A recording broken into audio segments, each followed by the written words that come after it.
Hello et bienvenue sur le podcast Le chemin de la vie. Je m'appelle Justine Hill, je suis entrepreneur passionnée par le développement personnel. Ma mission est de te guider sur le chemin de la guérison vers l'éveil spirituel et la paix intérieure. Je t'aide à reprendre le pouvoir sur ta vie et je suis persuadée qu'il y a un potentiel énorme à l'intérieur de toi qui ne demande qu'à être révélé. Je fais de mon mieux pour te donner un maximum d'inspiration et d'amour au quotidien afin que tu fasses rayonner la lumière qui est en toi. Alors dépasse tes peurs et écoute ton cœur. C'est la clé du bonheur. Accepte de guérir pour mieux te reconstruire.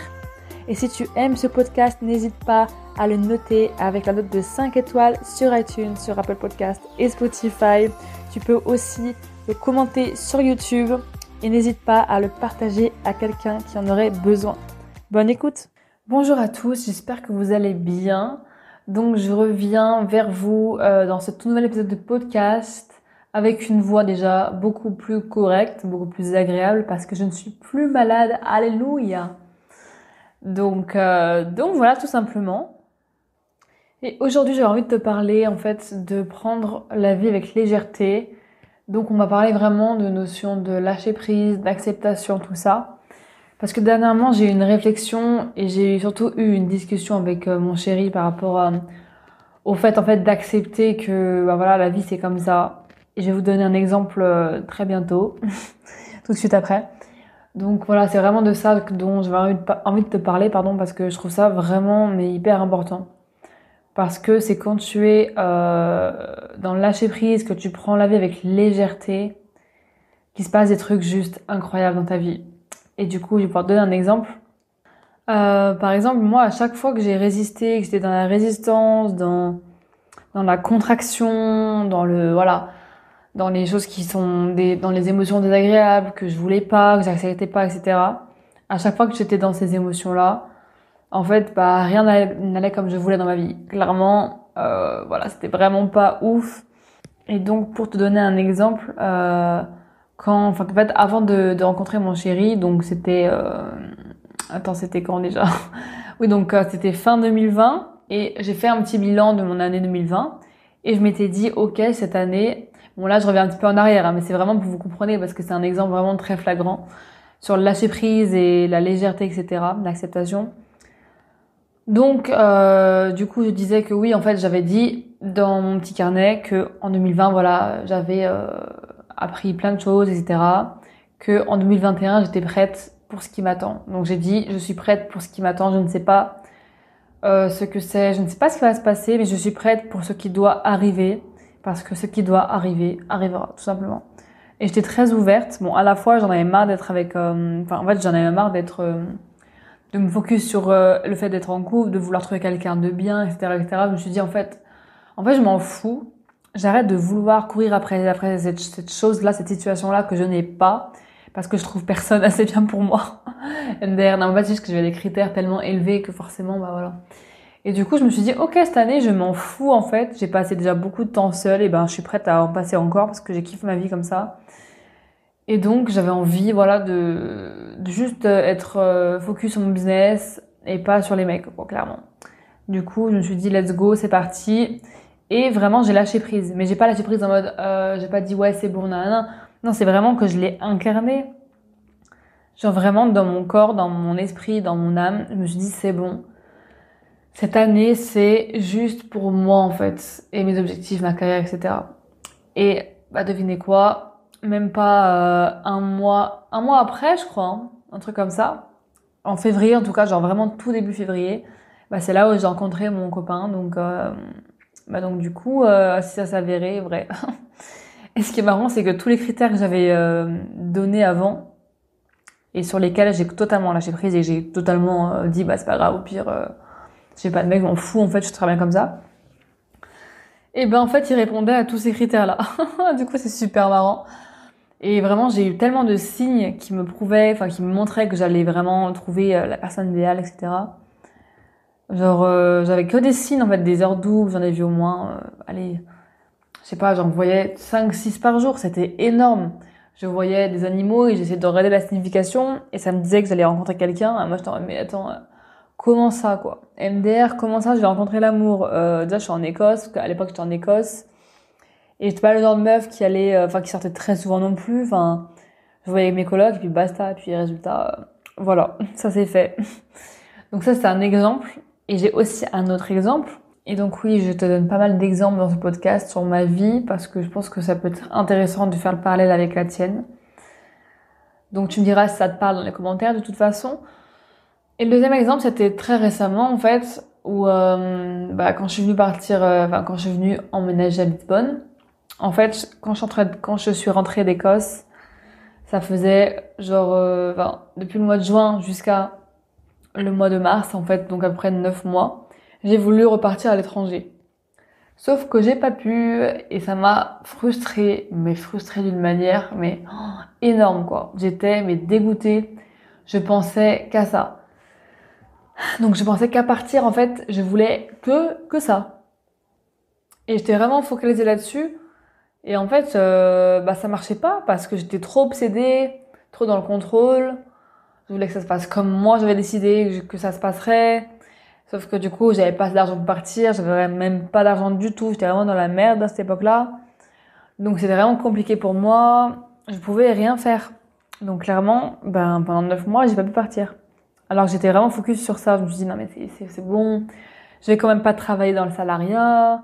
Et nanana, parce que oui, je voulais pas retravailler en fait dans le salariat. Parce que je trouvais ça... moi, j'ai jamais aimé en fait. Et je me suis dit, non, c'est pas pour moi. Mon business, ça a marché. C'est bon, là. Et en fait, ça s'est pas passé comme prévu. Et du coup, en février, j'ai eu une prise de conscience qui s'est faite d'ailleurs grâce à mon entourage proche, ma famille. Parce que beaucoup de personnes m'ont dit, non mais Justine, il y a un moment donné, si tu veux partir à l'étranger, il va falloir que tu travailles à côté, en attendant d'avoir tes rêves, en attendant d'avoir ton business qui marche, etc. En attendant d'être coach, tout ça. Et donc, moi, ça me faisait mal à l'ego, en fait. Pas à mon âme, pas à moi-même, mais genre vraiment à l'ego. Genre, mon ego, il a eu très très mal quand on m'a dit ça, parce qu'on m'en a un peu mis plein la gueule. Gentiment, mais quand même, genre pour me faire comprendre, quoi. Qu'il y a un moment donné, il fallait que je travaille, que je passe à l'action, que j'arrête d'idéaliser le fait que j'allais partir comme ça, comme par magie, quoi. Donc, je me suis dit, ok, je me suis mise à l'évidence et je me suis dit, non mais ok, c'est pas grave. J'ai mis quelques jours avant de comprendre ça. Et une fois qu'on me l'a dit, c'était bon. C'était ancré. Et je me suis dit, ok, je vais travailler. C'est pas grave, je vais travailler. Et si je pars pas maintenant, c'est ok. Et c'est à partir de ce moment-là, quand j'ai dit c'est ok si je pars pas maintenant, allez, une semaine après que j'ai eu cette prise de conscience, cette prise de conscience et que j'ai vraiment incarné, que j'ai lâché prise sur ça, et le jour de mon anniversaire, le 21 février 2022, du coup, du coup, c'est là où vraiment, en fait, j'ai eu la proposition de partir à Lisbonne, tout en travaillant à l'étranger, etc., en étant rémunérée dans le service client et tout ça. Et du coup, je me suis dit, putain, mais c'est un signe, c'est un truc de fou, là. Genre, pile quand j'ai lâché prise, quand j'ai arrêté de m'obstiner à vouloir partir à tout prix, sans changer quelque chose, c'est là où j'ai eu ce que je voulais. Je suis partie, mais hyper vite, quoi. Ça s'est fait en même pas 2 semaines. Genre, je suis partie entre le moment où j'ai pris conscience de ça et le moment où je suis arrivée à Lisbonne, il s'est passé quoi, 3 semaines, un truc comme ça? Genre, vraiment, c'est hyper rapide. Et c'est que, à partir de ce moment-là, quand j'ai lâché prise, quand j'ai arrêté de résister sur des choses que je ne peux pas contrôler, c'est à ce moment-là où tout s'est éclairé, tout est devenu fluide. Et si je te raconte ça, c'est pas pour faire joli, c'est pour te faire comprendre que ce que tu veux vraiment, ça t'arrive vraiment au moment où tu t'y attends le moins. Parce que moi, je voulais vraiment ça, mais j'ai arrêté de m'obstiner à vouloir ça sans essayer de comprendre la vie, sans résister, en fait. Parce que pour moi, ce qui fait abstraction à ce que tu veux, à ce que tu souhaites dans ta vie. Donc là, je te parle vraiment ça peut être n'importe quoi, hein. Est-ce que tu veux attirer à toi une relation amoureuse, une carrière épanouissante, une relation familiale heureuse, etc. Bref, ça peut être plein de choses. En fait, le seul obstacle, c'est vraiment la résistance. Donc, c'est surtout le mental aussi. Et moi, je sais que j'ai un mental quand même vachement actif. On va pas se mentir, je suis vraiment quelqu'un qui est vraiment dans le contrôle et qui a du mal à lâcher prise. Genre, mais vraiment, pour moi, c'est hyper, hyper difficile. Sachant que, du coup, j'ai ma lune en vierge, si tu connais l'astrologie, et mon soleil en poisson. Donc, ça veut dire que c'est les opposés. Genre, poisson, c'est lâcher prise, et vierge, c'est le contrôle. En gros, pour faire simple. Et du coup, je suis tiraillée entre les deux, c'est un truc de fou. Et c'est vrai que c'est compliqué de lâcher prise quand t'as un mental très actif. Donc si tu te reconnais là-dedans, tu sauras que voilà, c'est difficile. Mais c'est possible. Et quand tu arrêtes de te focaliser sur le résultat et que tu es juste là, aussi à kiffer ta vie en fait, à vivre vraiment dans l'instant présent, sans avoir d'attente. Alors je sais que c'est dur parce qu'imaginons que t'as l'objectif, du coup je sais pas, de trouver l'amour de ta vie, voilà, et que tu te dis ouais c'est bon, je veux ça, ça me saoule, mais pourquoi il vient pas, pourquoi je le rencontre pas, et nanani, et c'est chiant, et j'en ai marre, mais la vie c'est de la merde, c'est injuste. Ah mais là tu peux être sûr que tu vas jamais le rencontrer en fait. Tu vas même avoir des répercussions limite négatives parce que t'es en train d'avoir des émotions négatives en fait, des émotions qui sont désagréables, et tu crées une vibration qui est pas ce que tu veux. Alors que quand t'arrêtes de te focaliser, d'avoir des mauvaises vibrations par rapport à ça, quand t'arrêtes d'être sur le manque en fait, et la pénurie, c'est là que tu attires ce que tu veux. Donc après, je dis pas qu'il faut s'en foutre de tout et voilà, non. Mais tu peux avoir cette intention de vouloir quelqu'un dans ta vie, mais aussi te dire paradoxalement, mais en fait, si je ne le trouve pas maintenant, c'est ok, c'est pas grave. Ça viendra quand ça viendra. Donc tu gardes cette intention auprès de toi parce que c'est ce que tu ressens à l'intérieur de toi. Mais tu te dis, mais en fait, si je l'ai pas, c'est pas non plus la fin du monde, quoi. Genre en mode, ça viendra quand ce sera le moment, et puis voilà. Tu fais confiance à la vie, et quand tu fais confiance à la vie, c'est tellement plus léger. Genre la vie, elle est tellement plus légère quand tu crois en elle. Donc après, tu peux l'appeler comme tu veux, l'univers, Dieu, la vie, pour moi, c'est pareil. C'est tellement magique, genre c'est incroyable. Et du coup, je te parle de ça parce que j'ai eu cette réflexion, d'ailleurs hier soir avec mon copain, où en fait, on est en relation à distance. Donc si tu n'as pas écouté le podcast sur les relations conscientes que j'ai fait, d'ailleurs, tu peux aller l'écouter, ça peut être hyper intéressant comme appui à ce que je vais dire. Et en fait, je me suis rendu compte que lui était beaucoup plus dans l'acceptation que moi. Alors je sais que je l'ai dit je crois que c'était mon premier podcast, je sais plus, mais c'était vraiment les premiers où j'ai parlé de la notion d'acceptation. Et j'ai expliqué qu'en fait, voilà, avec mon copain, ça fait 5 mois qu'on s'est pas vu, on vit en relation à distance. Lui, il est à l'autre bout de l'océan, au Canada, et moi, je suis ici, en Europe, à Lisbonne. Et je parlais du fait que j'acceptais, que c'était ok, etc. Alors oui, c'est vrai. Pendant que je te parlais de ça, c'était vrai, j'ai accepté et tout. Mais je sens qu'en fait, finalement, je pense que je me suis un peu menti à moi-même parce que je pense pas avoir accepté tant que ça. Parce que, en fait, je sens en moi que je suis pas forcément ok avec ça et je suis encore un peu dans la résistance parce que de toute façon, dans tous les cas, je sais très bien que si j'étais pas dans la résistance, on se retrouverait maintenant, quoi. Bref. Et du coup, j'ai eu cette réflexion, cette prise de conscience avec lui et tout. Et je me suis dit, mais en fait, c'est ouf parce que, genre, quand t'arrêtes de résister, d'être dans le manque, dans le mental, en fait, tout vient à toi, quoi. Et c'est vrai que moi, je suis quelqu'un d'assez sentimental, donc je vais être là en mode, c'est bon, dès que je vois des couples dans la rue, ça me fait penser à lui. Dès que on m'en parle, ça y est, ça remonte les souvenirs. Ou dès que je vois quelque chose, j'entends une musique, je vois une image. Bref, ça peut être plein de choses en fait. Ou alors je regarde les photos qu'on a ensemble et nanani. Et en fait, si je fais ça, quand je fais ça, du coup, ça me met dans un état de manque. Même si en soi, je suis quand même assez positive et heureuse vis-à-vis de tout ça. Je suis pas au fond de mon lit en train de pleurer tous les jours par rapport à ça. Bon, ça m'arrive de pleurer, d'être mal, mais c'est plus, en vrai, je prends pas trop comme ça. On veut dire que dans ma vie, pour l'instant, je suis heureuse, tu vois.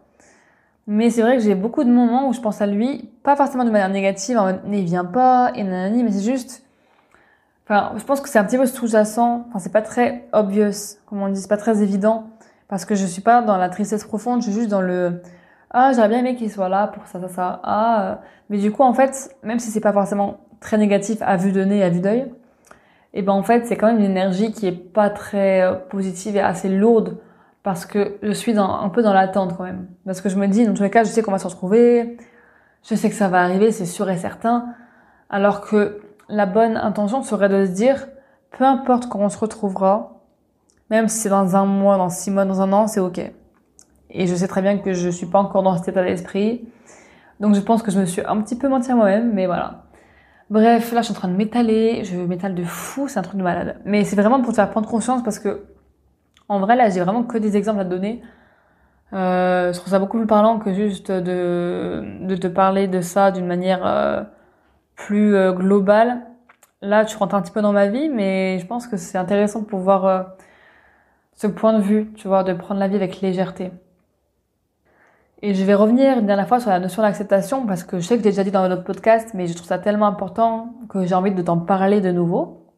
Et en fait, accepter ne veut pas dire être d'accord. Ça veut juste dire, ok, je comprends, c'est comme ça, c'est la réalité du moment, c'est comme ça. Voilà, c'est tout.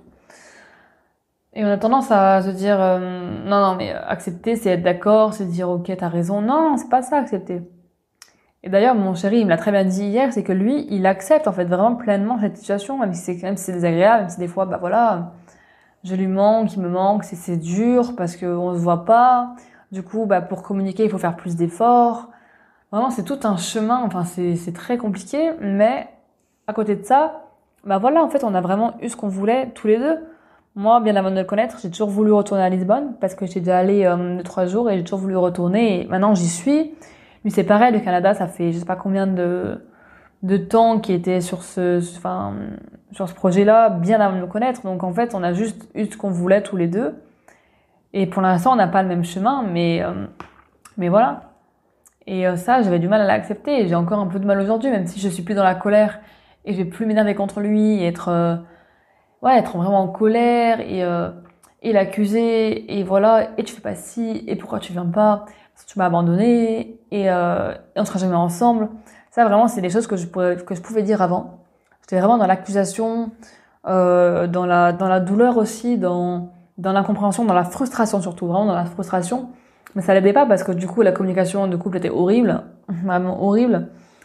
Et maintenant, bah, je suis un peu plus dans l'acceptation, mais pour moi, j'ai pas vraiment tout compris.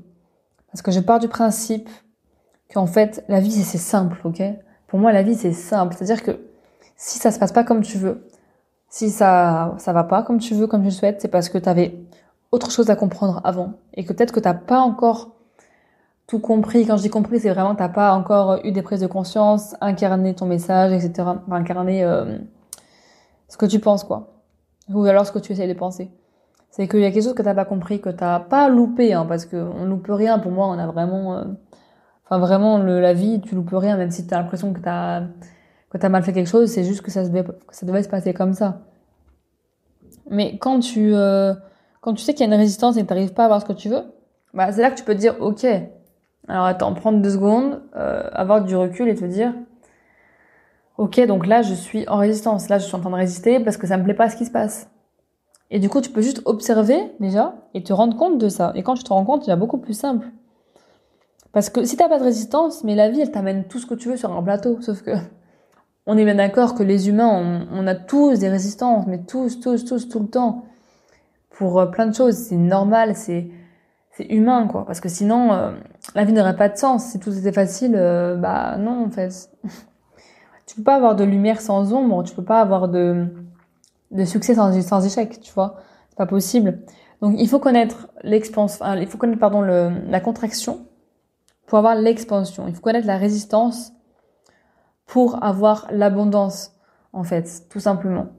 Et quand tu arrives à lâcher prise et à te dire c'est ok, que ça se passe comme j'ai voulu ou pas, et la notion de ou pas est importante, que ce que je veux se réalise ou ne se réalise pas, je suis ok avec ça, je suis heureuse avec cette situation-là. Et ça ne me dérange pas, au contraire, je suis heureuse dans ma vie parce que j'ai tout ce qu'il me faut. Et voilà, je suis déjà dans l'abondance. Donc c'est assez compliqué à faire parce que c'est pas toujours le cas et t'as toujours des résistances. Et le secret, la clé, ça va vraiment être ici de travailler sur ces résistances et d'aller creuser, en fait, d'aller introspecter sur celles-là. Et c'est super important. Et après, quand ces résistances, elles partent, que tu lâches prise et que tu te dis, dans tous les cas, je vais bien, je m'aime moi et c'est ok. Et quand tu lâches prise sur la situation sur laquelle tu vis, des choses absolument merveilleuses se passent. Donc j'ai pu te donner des exemples tout à l'heure, mais vraiment, voilà. C'est juste incroyable. Donc j'espère que ce podcast t'aura plu, qu'il t'aura fait un petit peu réfléchir. Voilà. Moi, c'est tout pour moi. Et je voulais aussi te partager, te dire à la fin un petit rappel. Si tu veux réserver une séance avec moi de soins énergétiques ou de tirage de cartes, n'hésite pas. Tous les liens sont dans la bio. Tu peux aussi aller voir mon Instagram pour plus d'informations. Et puis, je te dis à la semaine prochaine. Ciao, ciao, gros bisous.